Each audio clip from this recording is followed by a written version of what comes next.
আসসালামু আলাইকুম। আপনাদের সবাইকে স্বাগত জানাচ্ছি আমাদের বাংলাদেশ ইয়াং অপথলমোলজিস্ট সোসাইটির পক্ষ থেকে ওয়াইও টক অনুষ্ঠানটির প্রথম পর্বে। আমরা চেষ্টা করব আমাদের সোসাইটির পক্ষ থেকে অনুষ্ঠানটির প্রতিটি পর্বে ভবিষ্যতে বিভিন্ন পর্যায়ের চক্ষু বিশেষজ্ঞগণকে সংযুক্ত করার জন্য। তবে আজকের প্রথম পর্বটিতে আমাদের সঙ্গে আছেন চট্টগ্রামের দুটো বিখ্যাত প্রতিষ্ঠানের এক ঝাঁক উজ্জ্বল চক্ষু বিশেষজ্ঞ বিভিন্ন পর্যায়ে। এর মধ্যে রয়েছে চিটাগং মেডিকেল কলেজ হাসপাতাল ও ইনস্টিটিউট থেকে ডক্টর মোহাম্মদ ইফতেখার ইকবাল রাজু।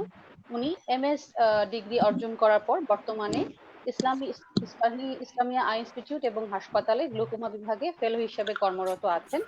আমাদের সঙ্গে আরো রয়েছেন চট্টগ্রাম আই ইনফার্মারি এবং ট্রেনিং সেন্টার থেকে ডক্টর মোহাম্মদ আমিনুর রহমান। উনি ভিট্রিও-রেটিনা বিষয়ে ফেলোশিপ সম্পন্ন করার পর বর্তমানে সিনিয়র অ্যাসিস্ট্যান্ট সার্জন হিসেবে সেখানে কর্মরত রয়েছেন। আরো আছেন ডক্টর ফাহমিদা হক। উনি অরবিট এবং অকুলোপ্লাস্টি বিষয়ে ফেলোশিপ সম্পন্ন করার পরে অ্যাসিস্ট্যান্ট সার্জন হিসেবে আই ইনফার্মারিতে কর্মরত আছেন। আমাদের সঙ্গে রয়েছেন ডক্টর মিনহাজ উদ্দিন। উনি মেডিকেল রেটিনা বিষয়ে ফেলোশিপ কমপ্লিট করার পর অ্যাসিস্ট্যান্ট সার্জন হিসেবে আই ইনফার্মারিতে কর্মরত রয়েছেন। এছাড়াও রয়েছেন ডক্টর আসিফুর রহমান। উনি বর্তমানে দ্বিতীয় শেষ পর্বের পরীক্ষার্থী এবং এফসিপিএস পার্ট 2 ট্রেনিং পর্যায়ে রয়েছেন। আমাদের সকল চক্ষু বিশেষজ্ঞই যারা আমাদের সাথে আছেন তারা প্রত্যেকেই স্ব-স্ব-ক্ষেত্রে উজ্জ্বল নক্ষত্র। আমি এক এক করে তাদের কাছে আমার প্রশ্নগুলো নিয়ে উপস্থিত হচ্ছি। আমার প্রথমে আমি জানতে চাইবো ডক্টর ইফতেখার ইকবাল রাজুর কাছে যে আপনার চক্ষু বিষয়ের প্রশিক্ষণ নেওয়ার ধারণাটা কখন প্রথম আসলো আপনার মনে এবং কেন? ডক্টর রাজু। আসসালামু আলাইকুম। ধন্যবাদ ডাক্তার রুহি মানান আপুকে আমাকে এই জিনিসটা জিজ্ঞেস করার জন্য, এবং অবশ্যই বাংলাদেশ ইয়াং অপথলমোলজিস্ট সোসাইটিকে অন্তরের অন্তঃস্থল থেকে অভিনন্দন জানাই এরকম একটা ইনিশিয়েটিভ নেওয়ার জন্য।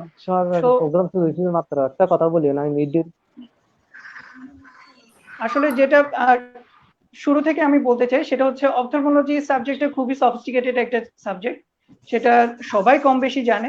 অপথলমোলজি সাবজেক্টটা চুজ করার ব্যাপারে আমার কিছু জিনিস খুব শুরু থেকেই কাজ করতো, এবং সেটা আমার প্রথম যখন আমি চিন্তা করি তখন আমি আসলে ব্লগ পোস্টিং এ এমবিবিএস ব্লগ পোস্টিং এ যখন আমি ছিলাম তখনই আমার অপথলমোলজি সাবজেক্ট আসলে ভালো লাগা শুরু, এবং সেটার পেছনে অবশ্যই একজনের অবদান অনেক বেশি। সেটা হচ্ছে, নাম না বললে আমি আসলে থাকতে পারবো না, সেটা হচ্ছে আমার অত্যন্ত পছন্দের একজন টিচার আব্দুর রাকিব তুষার স্যার। ওনাকে দেখেই আসলে অপথলমোলজি সাবজেক্টটা চুজ করার ব্যাপারে আমি ডিসিশন নিই, এবং যখনই আমি এমবিবিএস পাস করার পর ইন্টার্নশিপ কমপ্লিট করি তখন মোটামুটি আর দেরি করিনি, সাথে সাথে আমি একাডেমি ট্রেনিং হিসেবে জয়েন করি। এবং খুবই সৌভাগ্য, আমার এতটাই সৌভাগ্য ছিল যে আমি ওনার আন্ডারে এবং প্রফেসর নজরুল ইসলাম স্যারের আন্ডারে আমার ট্রেনিংটা শুরু করি। একদম আমার অপথলমোলজির হাতে করেই হচ্ছে আমার যে মেন্টর হিসেবে বলেন বা আমার অনুপ্রেরণা হিসেবে বলেন, দুজনেই ছিলেন আমার খুব পছন্দের মানুষ। সেটা হচ্ছে প্রফেসর নজরুল ইসলাম স্যার আর হচ্ছে আব্দুর রাকিব তুষার স্যার। তো এরপর ওইখানে 2 বছর আমি 2 বছর ওইখানে ট্রেনিং করি, অ্যাসিস্ট্যান্ট রেজিস্ট্রার হিসেবে ওইখানে কর্মরত থাকি। এরপর যখন আমি পোস্ট গ্রাজুয়েশন করার জন্য চিন্তা ভাবনা করতে থাকি, তো দেখলাম যে তখন রেসিডেন্সিটা সবেমাত্র শুরু হচ্ছে। আমি যখন ফার্স্ট রেসিডেন্সিতে অ্যাপিয়ার করি তখন বিএসএমইউতে সেটা 4 নাম্বার ব্যাচ হিসেবে মোস্ট প্রবাবলি, আর চিটং মেডিকেলের জন্য সেটা ছিল ফার্স্ট ব্যাচ। সো লাকিলি আমি ফার্স্ট বারই চান্স পেয়ে যাই এবং চিটং মেডিকেলে যাওয়ার জন্য মেন্টালি প্রিপেয়ার্ড হই। কিন্তু শুরু থেকে যে জিনিসটা সবাই বলে আসছিল যে এত বছর আসলে ঢাকায় ট্রেনিং করার পর হুট করে চিটং এ যাওয়া, চিটং এর এনভায়রনমেন্টটা কেমন হবে, ওইখানে ট্রেনিং ফ্যাসিলিটিটা কেমন হবে, প্লাস থিওরিটিক্যাল বা ক্লিনিক্যাল নলেজ আমি কতটুকু গেইন করতে পারবো, এরকম একটা সবারই মধ্যেই একটা ছিল। মানে কি বলবো, সবাই সেটাই চিন্তা করছে। আরো শুনবো। এখন আমি চলে যাব সিআইটিসি থেকে মোহাম্মদ আমিনুর রহমানের কাছে। আপনি আমাদেরকে বলবেন আপনার বেসিক অপথলমোলজিতে ডিগ্রিটা কি ছিল, ফার্স্ট পোস্ট গ্রাজুয়েশন ডিগ্রি? জি, ধন্যবাদ ম্যাডাম আপনাকে এবং বাংলাদেশ ইয়ং অপথলমোলজিক্যাল সোসাইটি আমাকে এই প্ল্যাটফর্মে কিছু কথা বলার জন্য। বেসিক্যালি আমি 2016 সালে diploma in community ophthalmology complete করেছি। এরপরে আমি in the time CPS part 1 pass করেছি, সুতরাং ট্রেনিং কমপ্লিট করেছি এবং পরীক্ষার জন্য প্রিপারেশন নিচ্ছি। সো ঠিক আছে। বেসিক্যালি এটা হচ্ছে ডিপ্লোমা। আমরা যতদূর জানি যে আপনি অলরেডি ভিক্টর রেটিনার বিষয়ে দেশে এবং দেশের বাইরেও ফেলোশিপ সম্পন্ন করেছেন মেডিকেল আমি বিশ্ববিদ্যালয়ে। আমি চিটাগং আই ইনফরমেশন ট্রেনিং কমপ্লেক্সে 2016-17 সালে আমি ইনহাউস ট্রেনিং কমপ্লিট করি এবং 2018 সালের অগস্টে আমি অরবিন্দ হসপিটাল থেকে তামিলনাড়ু এখান থেকে সার্জিক্যাল রেটিনাতে ফেলোশিপ কমপ্লিট করি। আমাদের দেশে ডক্টর আমিন, আমাদের দেশে একটা কমন টেন্ডেন্সি বা ধারণা হচ্ছে বিদেশের প্রতিষ্ঠানগুলো যেখানে আমরা অহরহ ফেলোশিপের জন্য যাই তারা অনেক উন্নত, নিঃসন্দেহে উন্নত, এটা নিয়ে দ্বিমত নাই। তারপরেও আমাদের দেশে এখন অনেকগুলো প্রতিষ্ঠানেই যেহেতু ফেলোশিপ প্রোগ্রামটা চালু আছে এবং চিটং এর সিআইটিসি তে কনসিডারিং ফেলোশিপ প্রোগ্রাম নিঃসন্দেহে খুব ভালো হবার কথা। আপনি যেহেতু ওখানেই আপনার ফেলোশিপটা প্রাথমিক কমপ্লিট করেছেন, জন্য তুলনা করাটা সহজতর এবং আমার মনে হয় আপনি আপনার মতামত যদি জানাতেন আমাদের দর্শকদের জন্য যারা ফেলোশিপ করতে চায় বা চট্টগ্রামে যারা আছেন তারা যদি সিআইটিসি তে রেটিনা ফেলোশিপ করতে চায়, যে দেশের এবং বিদেশের পার্থক্য এবং আপনার প্রতিষ্ঠানের যে সুন্দর বিষয়গুলো আপনি যদি আমাকে একটু তুলে ধরেন। আপনাকে ধন্যবাদ। আসলে চিটাগং আই ইনফরমেশন ট্রেনিং কমপ্লেক্সে ইনফ্রাস্ট্রাকচার থেকে শুরু করে ফ্যাসিলিটিস সবকিছুই খুবই উন্নত মানের। তারপরেও আমি এখানে ট্রেনিং যা করেছি, আমি এগুলোতেও ট্রেনিং করেছি, সেক্ষেত্রে আমার কাছে অবশ্যই কিছু ডিফারেন্স তো আছে, কিন্তু আমার কাছে মনে হচ্ছে বাংলাদেশে আমাদের সিআইটিসি তে যেই ট্রেনিং আমাদের যে ধারা বা খুবই আপ টু ডেট এবং আমাদের এখানে যারা মেন্টর আছেন তারা খুবই আপ টু ডেট এবং আশা করি যে ভবিষ্যতে চিটাগং আই ইনফরমেশন ট্রেনিং কমপ্লেক্সে যারা আসবেন বা যারা আসতে ইচ্ছুক তারা একটি বিশ্বমানের ট্রেনিং এর মধ্যে অবশ্যই আওতায় আসবেন। ধন্যবাদ ডক্টর আমিন। আমি এ পর্যায়ে চলে আসবো ডক্টর ফাহমিদার কাছে। ডক্টর ফাহমিদা, আপনার বেসিক অপথলমোলজিক্যাল পোস্ট গ্রাজুয়েশন ডিগ্রিটা কি ছিল? আমি 2015 ডিপ্লোমা কমিটি অপথলমোলজিতে জয়েন করেছি। And sorry, I would like to thank everyone over here, and thank you, Dr. Ruhiman Appu and Bangladesh Young Ophthalmologist Society for inviting me over here. 2015 আমার journey actually as an অপথলমোলজিস্ট শুরু হয় diploma course দিয়ে। Diploma start করি and join করা হয় Chittagong I information training complex. এটা actually join করার main উদ্দেশ্য ছিল এটা চিটাগং সিটির মধ্যে, অ্যান্ড অ্যাজ এ ফিমেল আমার পক্ষে সম্ভব ছিল না যে চিটাগং এর সিটির বাইরে গিয়ে কোথাও আমি ট্রেনিংটা করি। সো আমার কাছে এটাই, আর ছোট থেকে আমার মানে লাইক যখনই আমি এমবিবিএস শুরু করি, আমি ইউএসটিসির স্টুডেন্ট, ইউএসটিসির পাশেই হচ্ছে সিআইটিসি। সো আমার সবসময় একটা স্বপ্ন ছিল যে এই ইউনিভার্সিটির পাশে এত সুন্দর একটা hospital, what is it? I have to go inside and I have to check it over there. And when I joined CITC, my dream came true actually. যে এই এত সুন্দর একটা হসপিটাল আমি চান্স পেয়েছি ঢুকার, and এত সুন্দর পরিবেশ। আর বেসিক্যালি আমার মোস্ট অফ দ্য রিলেটিভস ওখানেই ট্রিটমেন্টে যেত, আর ছোট থেকে আমি ওদের থেকে শুনতাম এত সুন্দর হসপিটাল, তুমি দেশের বাইরে থেকে আসছো, তোমার দেখা উচিত এই সুন্দর হসপিটালটা। তো লাইক ওদের ইন্সপিরেশন এন্ড আমারও ড্রিম সবকিছু মিলাই সিআইটিসি জয়েন করাটা, এটাই ছিল আমার মেইন উদ্দেশ্য। ডিসিও কমপ্লিট করার পরে আপনার কি মনে হয়েছে যে আপনি সেকেন্ড কোনো বা থার্ড কোনো ডিগ্রি পার্সু করতে চাইবেন দেশে অথবা বিদেশে? ডিসিও কমপ্লিশনের পাশাপাশি আমাদের সেন্টারটা যেহেতু FICO centre, FICO exam centre হিসেবেও ধরা হয়, সো আমরা এটার পাশাপাশি আমরা এফআইসিও পার্ট 1টা দিলাম, optics, basic and optics, then clinical দিয়েছি। এবার রিসেন্টলি আমরা অ্যাডভান্সড অ্যাপিয়ার করেছি। So it is an opportunity, who will not like to grab the opportunity to do the degree FICO. So, and after advance you will get the MRCS at Edinburgh also. Yeah. It's better to join and sorry, না, it's okay. yeah, and সুযোগ যেহেতু আছে একটা দ্বিতীয় degree করার, এবং সেটা definitely বাইরের ডিগ্রি হলে যখন আমরা আমাদের বায়োডেটা ক্রেডেনশিয়ালস লিংকডইন বা এনি আদার ওয়্যার আমরা আপডেট করতে যাই, definitely it's adds a bit of mark, I guess সবার জন্যই বোধহয় অ্যাড অন হয়ে যায়। জি তাহলে আপনি রিকমেন্ড করবেন যে যদি সুযোগ থাকে তাহলে আমরা যদি এই ডিগ্রিগুলো করার চেষ্টা করতে পারি, আমার মনে হয় আমাদের জুনিয়ররা they can try to go for that. Yeah right, আমাদের এখানে যখন সেন্টার আছে চিটং, এটা জয়েন সবার একবার ট্রাই করা উচিত। আমি ডক্টর মিনহাজউদ্দিনের কাছে চলে আসছি। ডক্টর মিনহাজ, আপনি মেডিকেল রেটিনা বিষয়ে বিশেষজ্ঞ প্রশিক্ষণ সম্পন্ন করেছেন। আপনার বেসিক অপথলমোলজিক্যাল ডিগ্রিটা কি ছিল আমাদেরকে একটু বলবেন?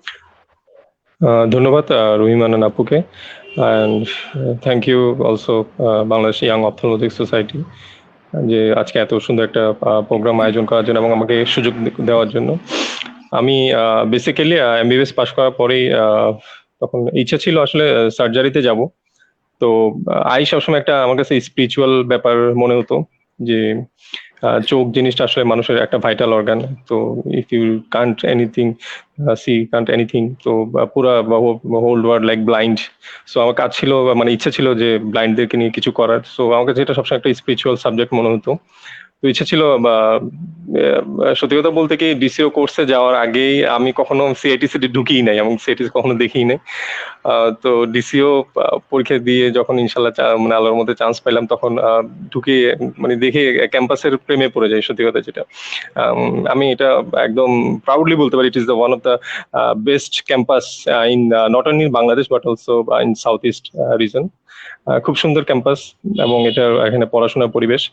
তো ডিসিও তে যখন আসি তখন স্যারদের ইন্সপিরেশন এবং এখানে পড়াশোনার পরিবেশ সবকিছু মিলে, আর তো স্যারদেরকে দেখলাম যে এখানে এফসিপিএস এর ট্রেনিং কাউন্ট হয়, so why not FCPS.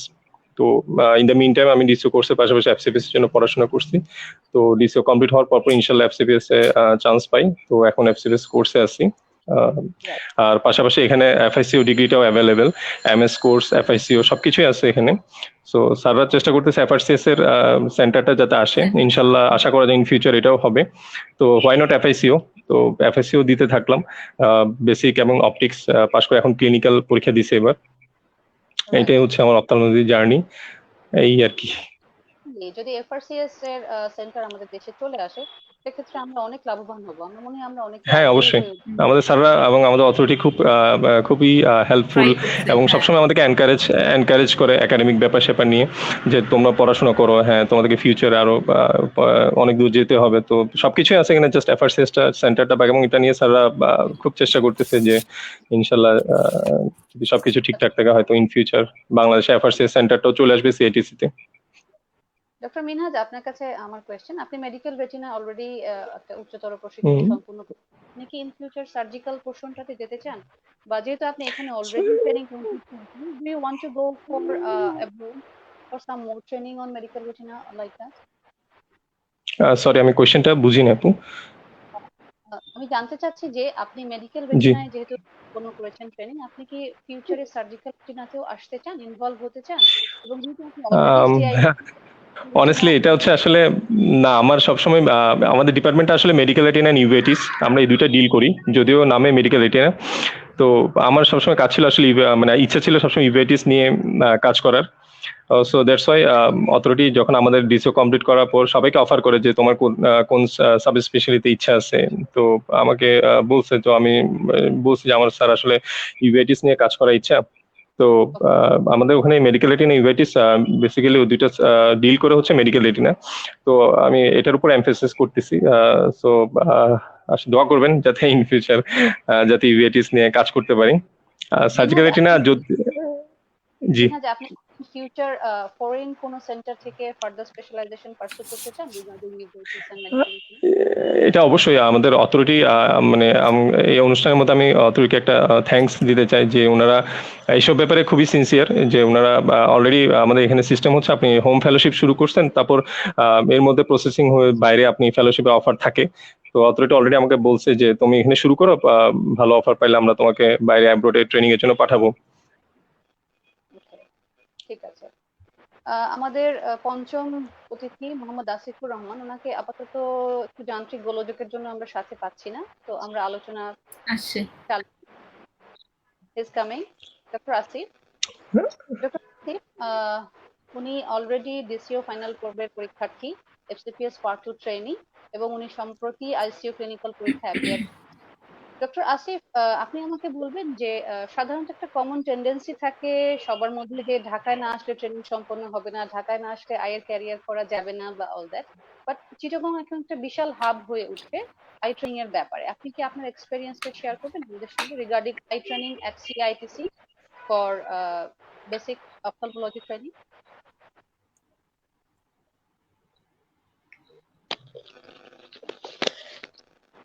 Doctor Asif, can you hear me? জি, অসংখ্য ডক্টর ধন্যবাদ আসিফ, আজকের প্রোগ্রামের সঞ্চালক ডক্টর রুহি মান্নানকে এত সুন্দর একটি প্রোগ্রামে আয়োজন করার জন্য ধন্যবাদ জানাচ্ছি। ধন্যবাদ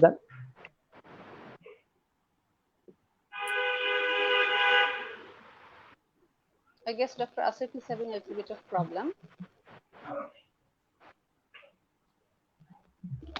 So we should switch on a little bit. আমি ডক্টর রাজুর কাছে চলে আসব। আমরা জানি সবাই যে ডক্টর রাজু ছিলেন চিটাগং মেডিকেল কলেজের এমএস এর ফার্স্ট ব্যাচ অফ স্টুডেন্ট, যেটা একই সঙ্গে ফরচুনেট ব্যাপার যে স্যাররা একটু সিম্প্যাথেটিক থাকেন প্রথম ব্যাচের স্টুডেন্ট, তো আদৌ বেশিই করেন। বাট টাইম ছাত্রের জন্য একটু ডিফিকাল্ট হয়ে যায়, কারণ সেট আপটা কিছুটা নিজেকেও করে নিতে হয়, কিছুটা অথরিটির কাছে চাইতেও হয়। আপনার অভিজ্ঞতাটা কেমন ছিল? যেটা আমি বলছিলাম, আসলে আমার ট্রেনিং পুরাটাই কিন্তু অপথলমোলজিতে শুরুটাই কিন্তু ঢাকা বেসড। আমি বারডেমেই শুরু থেকেই ছিলাম, ইন্টার্নশিপ থেকে শুরু, ট্রেনিং সবকিছু বারডেমেই ছিল। তো যখন আমি চিটং এ যাব, ইভেন আমার স্যাররা বা আমার সাথে যারা ছিলেন তারাও খুব বেশি মানে আগ্রহ দেখায়নি যে আমি চিটং এ যাই, কারণ চিটং এর ব্যাপারটা ছিল হচ্ছে সবার মধ্যে যেটা টেন্ডেন্সি থাকে, periphery means there is nothing to do with the eye. I mean যাই হোক, আয়ের জন্য পেশেন্টকে আলটিমেটলি ঢাকায় আসতেই হবে, এরকম একটা টেন্ডেন্সি ছিল। তো আমি একদিক দিয়ে ফরচুনেট, যেটা বললেন সেটা definitely I am the fortunate one. Actually I am the first resident, আমার সাথে আর কোনো রেসিডেন্ট ছিল না, ফার্স্ট ব্যাচ।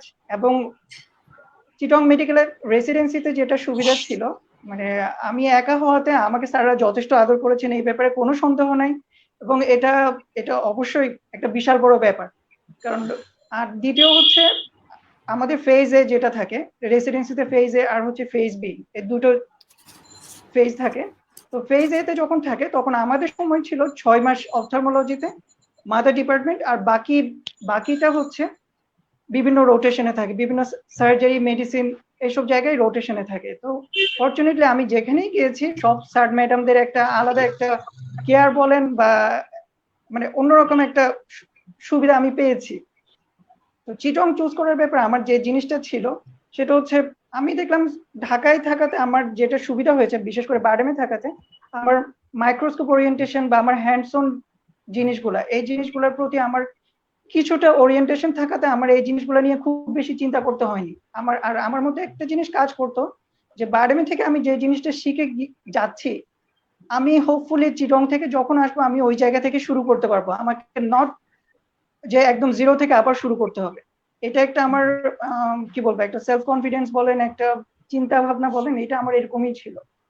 আর দ্বিতীয়ত হচ্ছে আমার যেটা সবচেয়ে বেশি চিন্তা যেটা কাজ করতো, যে আমি বারডেমে অনেক পেশেন্ট দেখছি, অনেক সার্জারি দেখছি, specially diabetic retinopathy patient, cataract and glaucoma patient. But other then that আমি সিস্টেমিক কোনো পেশেন্ট আমি পাচ্ছি না, systemic disease with eye involvement, এরকম ডিজিজ গুলো আমি খুব বেশি পাচ্ছি না।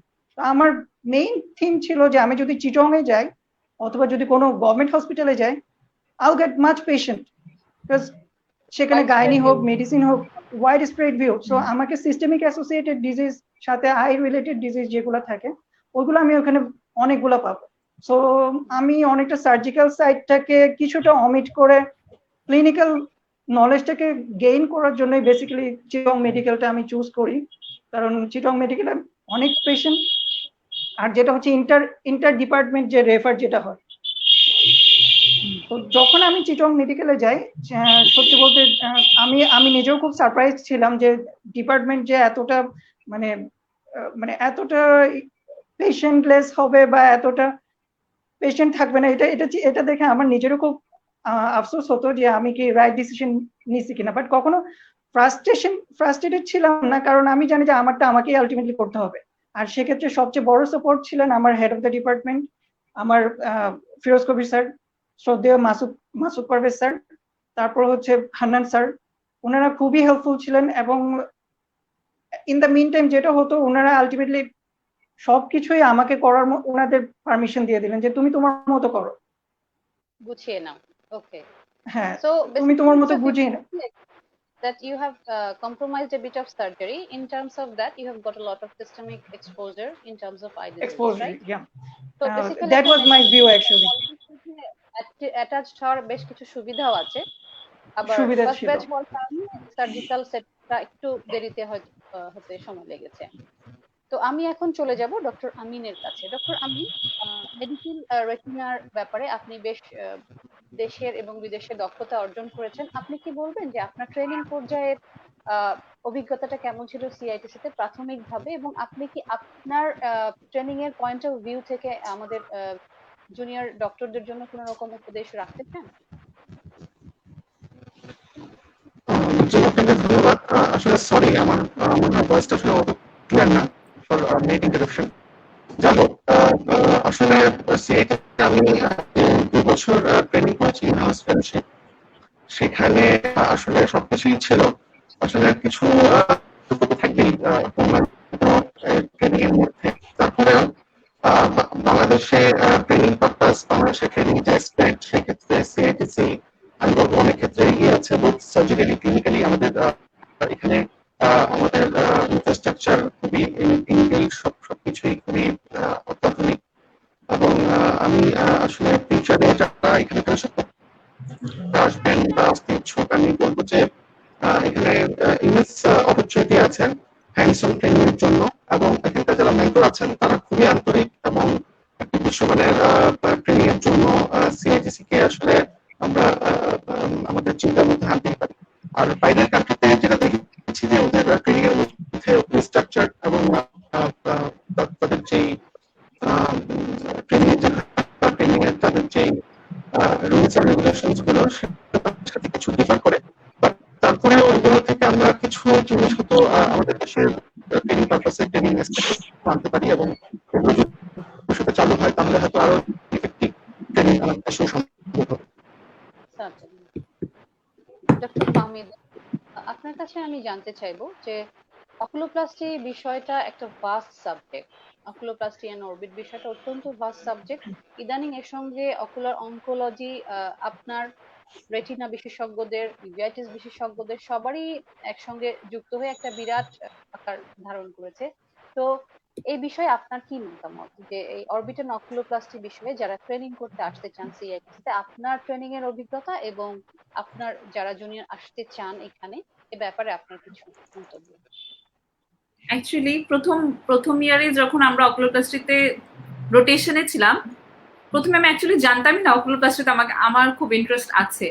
And then when I was in rotation, I did rotation. I loved it actually, and I started to see myself in that field. And after, and all this credit goes to my mentor actually, Dr. Murtuza Nuruddin. I should really appreciate him. Like, he is the best mentor, I guess, in this. And after that, I kept plastics back in my mind. And আমার মনে হতো যে যাই করি না কেন অকুলোপ্লাস্টিতে must আমাকে যেতেই হবে। So I was like infatuated towards this, the reconstruction procedures, the cosmetic procedures, and this use of botulinum toxins, lacrimal disorders, thyroid eye disease, and the management about the thyroid eye disease.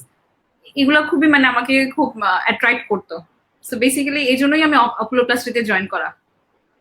আর সবচেয়ে বেশি retinoblastoma যদি আমরা বলতে চাই, retinoblastoma আমাদের প্রথম থেকেই চালু ছিল সিআইটিসি তে, বাট ইন কোলাবোরেশন আমরা আবার নতুন করে রিএস্টাবলিশ করলাম 2017-এ রেটিনোব্লাস্টোমা সেন্টার হিসেবে।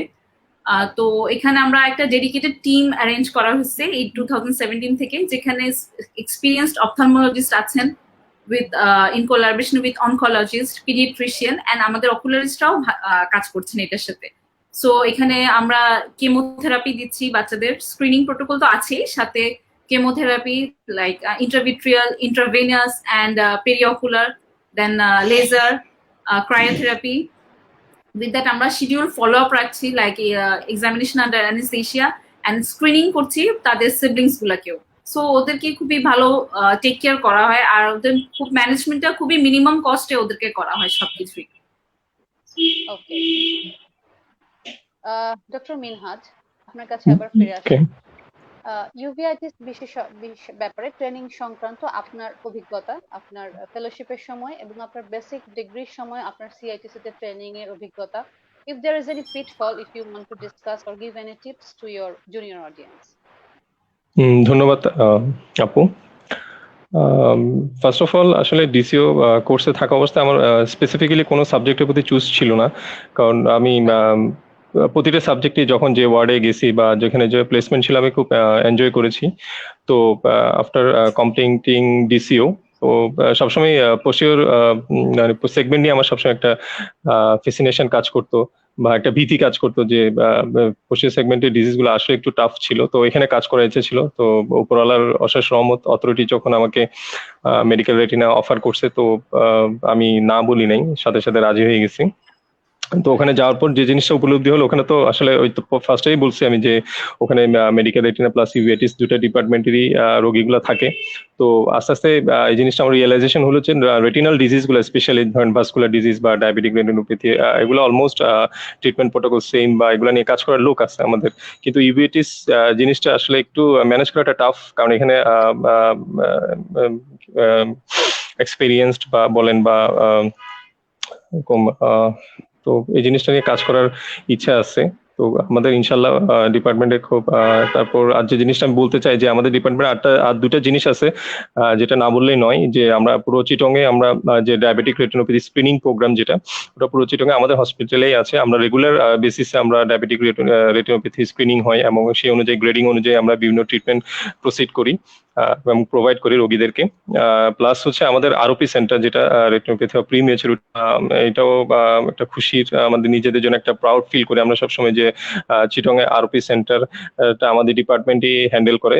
তো আমরা রেগুলার বেসিসে পার মান্থ 100 প্লাস মাইনাস রোগী আমরা আরওপি স্ক্রিনিং করি আমাদের ডিপার্টমেন্টে প্রতি মঙ্গলবার, বৃহস্পতিবার, এবং সেই অনুযায়ী ট্রিটমেন্টটাও স্টার্ট হয়েছে, ইন্টারভিট্রাল, লেজার, সবকিছুই। তো আরো একটা খুশির সংবাদ হচ্ছে যে অরবিস ইন্টারন্যাশনাল, যেটা বাচ্চাদের ইয়ে নিয়ে কাজ করতেছে, তো ওদের সাথে ওদের কোলাবোরেশনে ওরা অফার করছে কদিন আগে যে ওরা রিজিনাল সেন্টারটা আমাদের এখানে করতে চাচ্ছে আরওপি নিয়ে। তো এটা আমাদের জন্য একটা গুড অপরচুনিটি কাজ করার।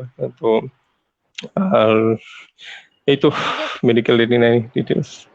ফার্স্ট সার্ভিস দিচ্ছে ইউভিআইটিস এ, এবং মোটামুটি বেশ বেশ লম্বা আকারের রোগী আপনারা পাচ্ছেন।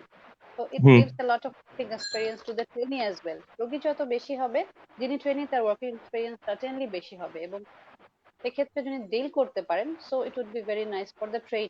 The more the number of the patient, the better for. অবশ্যই। এখানে এটাই তো যে সুবিধা হচ্ছে এটাই যে আমাদের এখানে এত বেশি রোগী, যে আপনি এত রোগীতে বিভিন্ন মানে একদম আপনি যেটাই দেখতে চান, সেটা ইউভিআইটিস হোক বা রেটিনার কেস হোক, খুব রেয়ার ডিজিজ গুলো খুব এখানে কমন, খুব অ্যাভেলেবেল ইউভিআইটিস এর কেস গুলা। তো আমি প্রাউড ফিল করি এবং আমি খুব লাকি যে এরকম একটা প্রতিষ্ঠানে যে কাজ করতে পারতেছি। এবং বাইরে থেকে যারা ফেলো আসে বা ট্রেনিং এ আসে বলেন কিংবা প্লেসমেন্টে আসে বলেন, তারা সবাই স্বীকার করে যে হ্যাঁ, সিআইটিসি তে আসলে টিচার থেকে শুরু করে এটা পেশেন্ট, তারপর ডিলিং, তারপর ক্লিনিক্যাল এক্সপেরিয়েন্স বলেন, বইয়ের সাথে যে আমরা যে পড়লাম, যে এটা যে একটা ক্লিনিক্যাল রোগীর সাথে মিলানো, প্রতিটা রোগী ওখানে অ্যাভেলেবেল। আপনি যে কোনো সময় যে কোনো রোগী চাইলে ইনশাল্লাহ পাওয়া যায়। তো আমাদের ক্লিনিক্যাল প্লাস এটা একাডেমিক দুটাই খুব ইজিলি আমরা এই জিনিসটা মেনটেন করতে পারি। ভবিষ্যতে ইউভিআইটিস নিয়ে কাজ করার ইচ্ছা আছে ইনশাল্লাহ। সবাই যদি উপরওয়ালা যদি সহায় হয়, সবার ইচ্ছা, অথরিটি ইচ্ছা, ইনশাল্লাহ যে একটা ইউভিআইটিক সেন্টার ডেভেলপ করার ইচ্ছা আছে, বাদ বাকি আল্লাহর ইচ্ছা, এই আর কি। Thank you doctor Minhaj. Now we have with us doctor Asifur Rahman, উনি এফসিপিএস দ্বিতীয় পর্বের শিক্ষার্থী এবং at the same time DCO final পর্বের শিক্ষার্থী। ডক্টর আসিফ, আপনি কি আমাদের সাথে আপনার চক্ষু চিকিৎসক হিসেবে যে ট্রেনিং নিচ্ছেন, এই ট্রেনিং এর অভিজ্ঞতাটা শেয়ার করবেন? যে আমাদের জুনিয়র চিকিৎসকরা যখন সিআইটিসি তে জয়েন করেন প্রশিক্ষণার্থী হিসেবে, কি কি পয়েন্টস গুলো মাথায় রাখলে আমাদের জন্য প্রশিক্ষণটা আরেকটু সহজ হবে এবং এফেক্টিভ হবে? You suggest any steps for them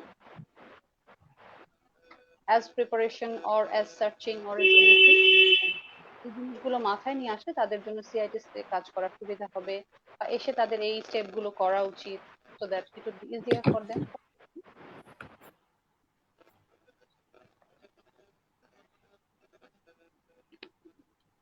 Dr. কি Asif? শুনতে পাচ্ছি না। Dr. Asif, can you hear me? Dr. Asif, can you hear me? Dr. Asif, শুনতে পাচ্ছেন? Dr. Asif? I guess এখানে আমাদের কিছু যান্ত্রিক ত্রুটি হচ্ছে। সেক্ষেত্রে আমরা ডক্টর রাজুর কাছে আবার ফেরত চলে আসছি। We couldn't involve Dr. Asif in our discussion. Raju, আপনি এমএস শেষ করার পরে নাকি এমএস চলাকালীন সময় ডিসিশন নিলেন যে আপনি গ্লোকোমায় ফেলোশিপ করতে চান, এবং এই সিদ্ধান্ত নেওয়ার পিছনের কারণটা কি? ধন্যবাদ আপু আপনাকে। আসলে এমএস কমপ্লিট করার পরে আমি ডিসিশন নিই যে আমি গ্লোকোমাতে ফেলোশিপ করব। তবে শুরুর দিকে যখন এমএস শেষ করার পরপরই যে একদম ফাইনালি ওয়েল ডিসাইডেড ছিলাম তা না যে গ্লোকোমাতে যাব কিনা, কারণ আমার আরেকটা ফ্যাসিনেশন ছিল, সেটা হচ্ছে retina. So it's like 60% 40%, 60% glaucoma and 40% for the retina. But So I'll retina hello. Hello, হ্যাঁ শোনা যাচ্ছে Raju. Carry on. So it was like 60% glaucoma and the 40% retina.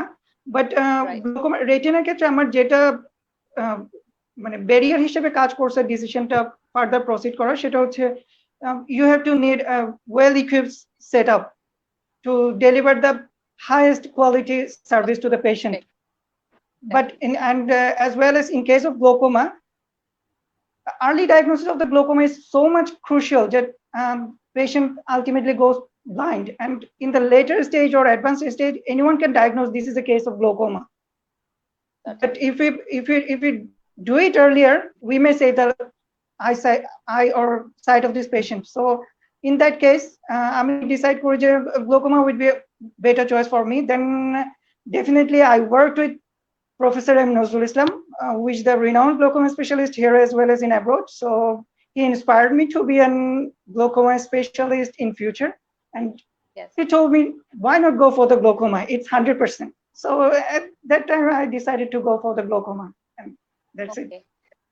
Doctor আমিনের কাছে আমি একটু চলে আসবো। ডক্টর আমিন, রেটিনাকে সাবস্পেশালিটি ট্রেনিং হিসেবে চুজ করার জন্য আপনার ব্যক্তিগত ডিসিশন কেন ছিল? যুক্তিগুলো কি? কেন মনে হয়েছে আমি রেটিনায় যেতে চাই? জি, ধন্যবাদ আপনাকে। আসলে আমি যখন প্রথমে সিআইটিসিতে ডিসিও কোর্সে এন্ট্রি করেছি, আমাদের রোটেশনাল প্রোগ্রাম ছিল। সো সেই হিসাবে সবগুলো ডিপার্টমেন্টেই আমাদের রোটেশনাল ট্রেনিং হয়েছে। তার মধ্যে আমার প্রথম থেকেই রেটিনাতেই বেশি ফ্যাসিনেশন ছিল, যে রেটিনাতে রেটিনাল ডিজিজের যে গ্রেড এক্সটেনশন এবং রেটিনার সাথে আপনাকে যখন পোস্টার সেগমেন্ট আপনাকে ডিল করতে হবে, you should have a good knowledge over retina, neuro, and uvea, all these things. So রেটিনাতে কাজ করলে এটার একটা সুবিধা হচ্ছে যে রেটিনাতে আমরা পোস্টার সেগমেন্ট যে ওয়াইড ভ্যারাইটিস অফ কেসেস এবং যে ভ্যারাইটিস আছে, এগুলো বিভিন্ন কেস ডায়াগনোসিসের ক্ষেত্রে খুবই আমাকে খুব আপ টু ডেট হতে হয়। এবং রেটিনাল সার্জারির ক্ষেত্রে যখন পেশেন্টের আসলে কিছু করা থাকে না, পোস্টার সেগমেন্ট সার্জারিতে আসলে খুবই একটি ভূমিকা রাখার ব্যাপার থাকে। সো রেটিনাতেই আমি আসলে প্রথম দিক থেকে ইন্টারেস্ট ফিল করতাম। সো এভাবে করে আসলে বেসিক্যালি রেটিনাতে ফেলোশিপের জন্য আমি অ্যাপ্লাই করি এবং ফার্দার আমি প্রসিড করি। ডু ইউ সাজেস্ট যে আমাদের এখানে এখন সিআইটিসিতে রেটিনা বিষয়ে বেশ উচ্চতর প্রশিক্ষণ হচ্ছে এবং এটা যথেষ্ট উচ্চমানের প্রশিক্ষণ হয়। ঢাকা ইসলামিয়াতে রেটিনা বিষয়ে ফেলোশিপ রয়েছে, বাংলাদেশ আই হাসপাতালে রয়েছে।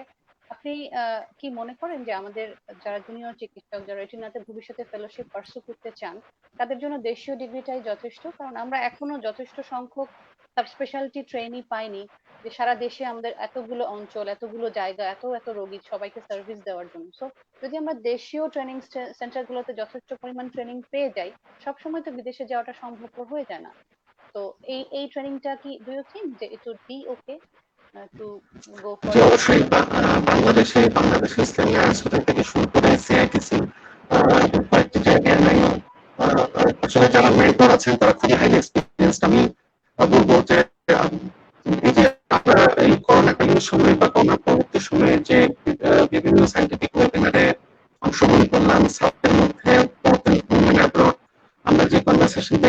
তো মনে হয় যে আমাদের স্যার যারা আছেন, মেন্টর যারা আছেন, তারা খুবই এক্সপার্ট এই রেটিনার বিষয়ে। কিছু কিছু ক্ষেত্রে হয়তো অনুমতি দরকার, কিন্তু সেটা আসলে আমাদের দেশেই সম্ভব। একজন ভালো রেটিনাল সার্জন, একজন ভালো রেটিনাল সার্জন হিসাবে যে গড়ে তোলা এবং কেরিয়ার হিসাবে রেটিনাতে ভূমিকা রাখা। ওকে, আমরা ডক্টর আসিফকে স্ক্রিনে পাচ্ছি, বাট ডক্টর আসিফ আপনি কি আমাদের শুনতে পাচ্ছেন? Doctor Asif, can you hear us? Doctor Asif, can you hear us please? Oh, I guess Dr. Asif disconnected হয়ে যাচ্ছেন বারবার, so we can't get him in the program. Anyhow, আমরা আমাদের একটা কোয়েশ্চেন পেয়েছি আমাদের অডিয়েন্সের কাছ থেকে, how to choose for subspecialty in ophthalmology. So আমি ডক্টর বিনহাজের কাছে আবার ফেরত আসতেছি, যেহেতু একটা কোয়েশ্চেন আমরা পেয়েছি, whether he can answer it, how to choose, because someone chose for you. So if you give the answer to the audience how to choose, can you give them any idea to your juniors কিভাবে সে choose করবে সাবস্পেশালিটিটা, whether it's personal choice or the institutional choice, in which line he should go?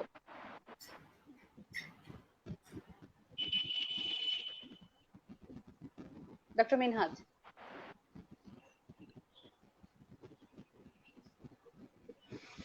Dr. Minhaj.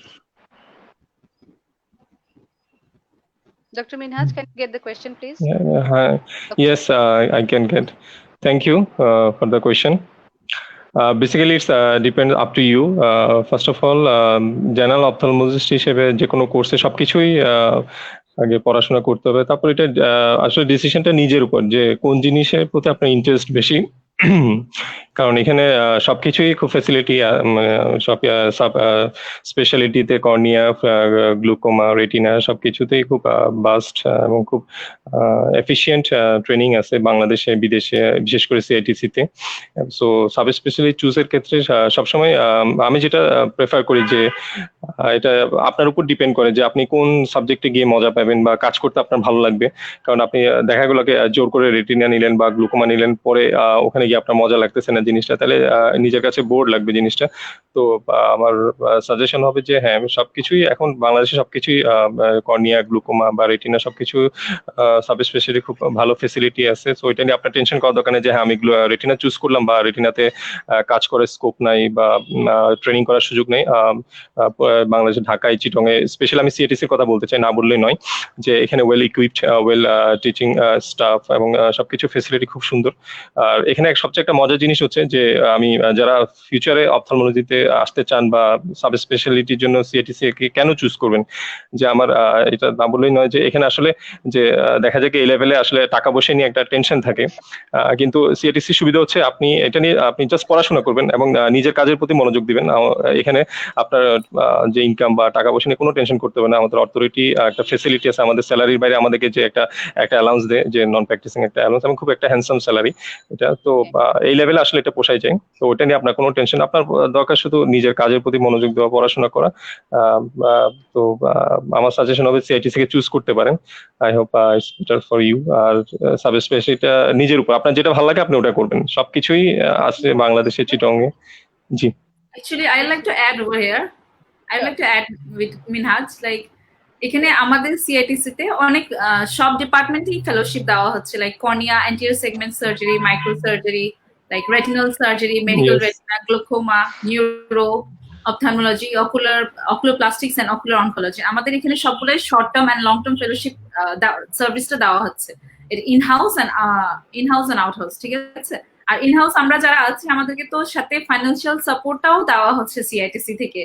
So we don't have to worry about our the finance expense. So yes, so আমাদের তারা financial support দিচ্ছে, and yeah, and আমাদের যদি বাইরেও পাঠানো হচ্ছে training fellowship যেটাই বলি, সেটার জন্য কিন্তু আমাদেরকে ইনহাউস আমাদের সিএটিসি থেকে সবকিছুই দেওয়া হচ্ছে, ফাইন্যান্সিয়াল সাপোর্ট থেকে শুরু করে যা যা লাগে সবই প্রোভাইড করা হয়।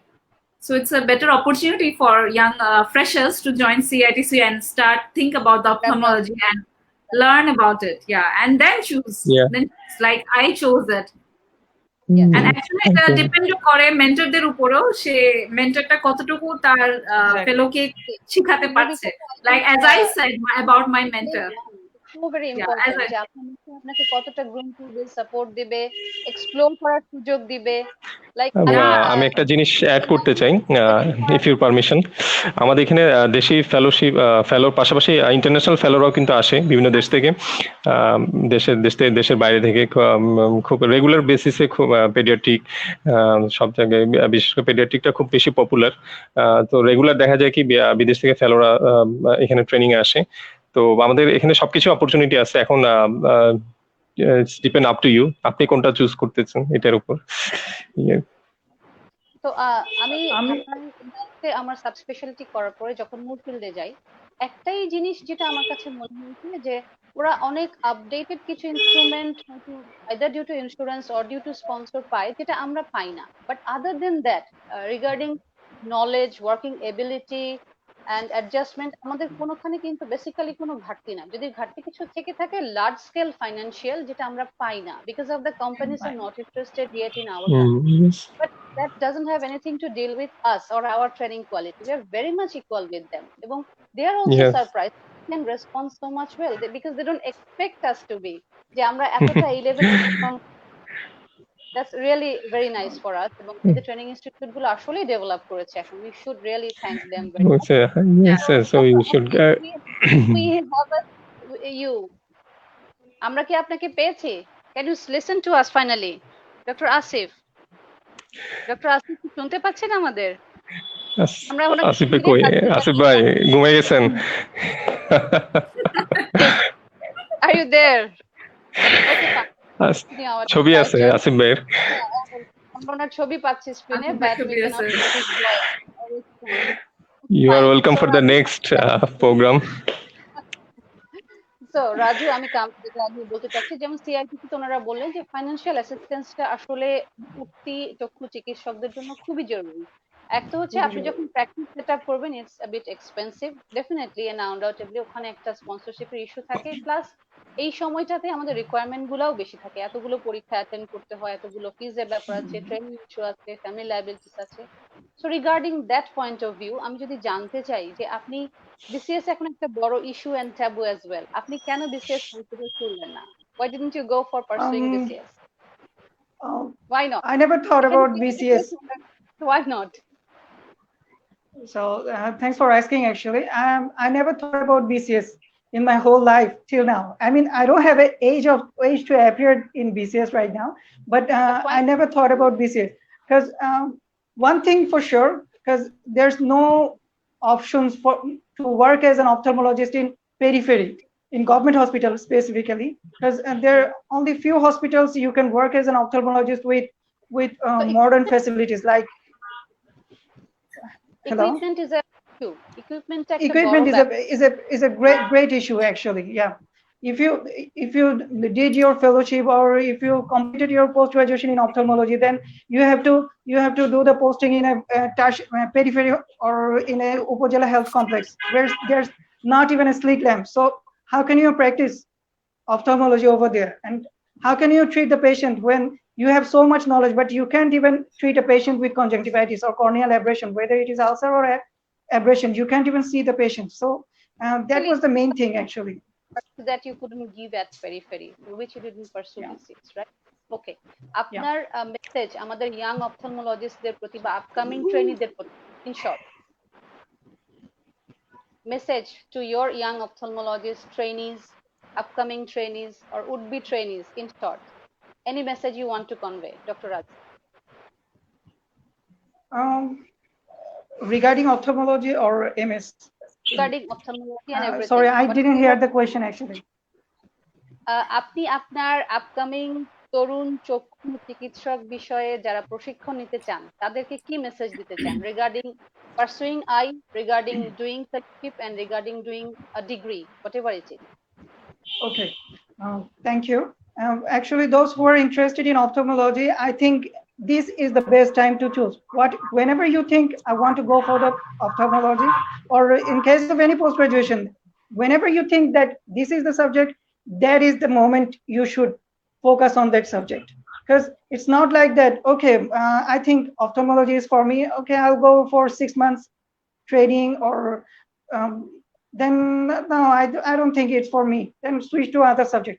It's not like that. You have to be patient.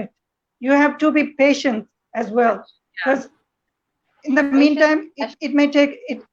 Yeah, it may take 6 months or 1 year or even 2 or more. But if you are willing to go for that, and if you are passionate about your subject, then you will make it today or tomorrow. Maybe today, tomorrow, or later, but you will make it. You have to be passionate about choosing your subject, and you have to be patient. And definitely you have. Right. Doctor Amin, আপনার message আমাদের junior ডক্টরদের প্রতি যারা চক্ষুতে আসতে চান এবং চক্ষুতে ভবিষ্যৎ গড়তে চান। আমি একটু আপনার সূত্র ধরে বলতে চাই, অবশ্যই আমিও এটা দেখেছি ইন্ডিয়াতে যে আমাদের ইনস্ট্রুমেন্টের দিক দিয়ে ওরা খুবই ডেডিকেটেড, এবং ওদের যে ডায়াগনোসিস, ওটা যে কমপ্লিট ডায়াগনোসিস, হয়তো অনেক কিছু ল্যাকিং আমরা করি। আমাদের দেশে অনেক কিছু আসলে আমরা ল্যাক করি। তো এই ব্যাপারে আমরা যদি আরেকটু চেষ্টা করতে পারি আমাদের হসপিটাল অথরিটি, আমাদের মেন্টরদের, তাহলে হয়তো আমরা এই দিক দিয়ে আরো এগিয়ে যাব। আর যারা আপকামিং অপথলমোলজিস্ট, যারা চোখের রোগের উপরে ক্যারিয়ার করতে চান, অবশ্যই this a great opportunity for you to come and serve the greater popular দেশের যে বৃহত্তর জনগোষ্ঠীর চোখের সমস্যা, সেটা অবশ্যই সবসময় আনমেনশন থাকে। সো আপনার এখানে আসলে আমাদের দেশকে দেওয়ার জন্য এই চোখের এই ক্ষেত্রে আসলে অনেক কিছুই আছে। দেশে এমনিতেই চোখের ডাক্তার আসলে খুবই কম। তো সেক্ষেত্রে আমাদের একটা দায়িত্বের মধ্যে এটা পড়ে যে আমরা একটা চোখের রোগ সম্পর্কে আমরা আরো গভীরভাবে চিন্তা করবো এবং এই পেশাটাকে আরো সামনের দিকে এগিয়ে নিব। ওকে, ডক্টর ফাহমিদা, ধন্যবাদ। ডক্টর ফাহমিদা, আপনার মেসেজ আমাদের জুনিয়রদের জন্য চক্ষু বিষয় এবং according to me, juniors, the freshers who are willing to join ophthalmology, actually, আমার মতে, according to me, this is the best opportunity to join CITC, because এখানে different people with different varieties of complaints they come to us. আর আমরা every day আমরা দেখছি different with presenting features. And lastly, I'd like to say this community is filled with inspiring, smart, happy and fun to be around people. Right. So be happy and be an ophthalmologist, right? Yeah, so Dr. that is true. And again, I would like to say I'm happy to be an oculoplastic surgeon. And so am I, to be a glaucoma specialist as well. Yeah. Minhaj, আপনার আমাদের জুনিয়রদের জন্য। Thank you আপু। জুনিয়রদের জন্য যারা fresh beginner, just complete MBBS, তো B practically চিন্তা করলে সবাই যে জিনিসটা চিন্তা করবে যে আসলে ফিউচারটা আসলে সবাই এই জিনিসটাতে একটু কনফিউজ থাকে যে আমি মেডিসিন লাইনে যাব না সার্জারি লাইনে, বা মেডিসিন হলে কোন লাইনে। সবকিছু আসলে দেখেন এখন খুব স্যাচুরেটেড। তো অপথলমোলজিটা মাঝখানে একটা গ্যাপ গেছে, যে গ্যাপ বলতে প্যারামেডিক্স বলেন বা কোয়াক বলেন, ওরা মাঝখানে একটু ফিল্ড নিয়েছিল। এখন কিন্তু আবার ইয়াং অপথলমোলজিস্ট আবার সামনে ফ্রন্ট লাইনে চলে আসছে। তো সামনে ফিউচার কিন্তু ব্রাইট, যে এখানে এখনো কিন্তু কাজ করার অনেক স্কোপ আছে। আর ফিউচার তো এখানে যেহেতু সাব স্পেশালিটি, অনেকগুলো সাব স্পেশালিটি চলে আসছে, তো আমার বিদেশ গিয়ে ট্রেনিং করতে হবে, ওই জিনিসটাও খুব একটা দরকার নেই। বাংলাদেশে আমি তো আগেই বলছি যে চিটং বিশেষ করে সিআইটিসি সবকিছু ফেসিলিটি আছে। আর এখানে আপনি medicine as a whole, surgery, medicine দুটো প্র্যাকটিস করার সুযোগ পাবেন, ডিফারেন্ট লেভেলে কাজ করার এবং ইন্টারন্যাশনাল লেভেলে কাজ করারও আপনার কাছে অপরচুনিটি থাকবে। সো হোয়াই নট, আসুন, দেখুন, জয় করুন, সবকিছুই খোলা আপনার জন্য। কিছু বলতে চাই না। জি, ধন্যবাদ আমাদের সব। Thank you. আর ফাইনালি বাংলাদেশ ইয়াং অপথলমোলজিস্ট সোসাইটিকে আমি থ্যাংক ইউ জানাতে চাই এত সুন্দর একটা প্রোগ্রাম অ্যারেঞ্জ করার জন্য। হোপফুলি ফিউচারে যে বড় করে প্রোগ্রাম হবে আমরা সবাই যাব, গ্যাদার করে সবার সাথে সবার দেখাশোনা হবে। যে আমরা আশা করতেছি যে একটা বড় প্রোগ্রাম হবে, সবার সাথে দেখা হবে। আর স্পেশালি আপুকে থ্যাংক ইউ, রুহি মান্নান আপুকে সুন্দর একটা প্রোগ্রাম হোস্ট করার জন্য। পার্টিসিপেন্টদেরকে আজকে আমি ধন্যবাদ জানাচ্ছি তাদের প্রত্যেকের ব্যক্তিগত অভিজ্ঞতা শেয়ার করার জন্য। আমি আশা করি যে আমাদের তরুণ অপথলমোলজিস্ট ট্রেইনি যারা আছেন, যারা ভবিষ্যতে অপথলমোলজিস্ট আসছেন, তারা এবং এখন যারা এমবিবিএস কোর্সের শেষ পর্যায়ে আছেন তাদের মধ্যে যদি উৎসাহী হন আজকের শো দেখে, তাহলে আমরা সত্যিকার অর্থে অনুপ্রাণিত বোধ করব। আর আমার সবাইকে বলার বিষয় এটাই যে আমাদের চক্ষু বিষয়ক যে এই অনুষ্ঠানটি, এটাকে আমরা আরো সামনে এগিয়ে নিয়ে যেতে চাই। আমরা এর প্রত্যেকটি পর্বে আমাদের বিভিন্ন পর্যায়ে চক্ষু বিশেষজ্ঞদেরকে সম্পৃক্ত করব। আজকের মতো আমরা এখানেই তাহলে সমাপ্ত করছি। ধন্যবাদ সবাইকে আমাদের সাথে থাকার। ধন্যবাদ। Thank you all. Thank thank you. You, thank you.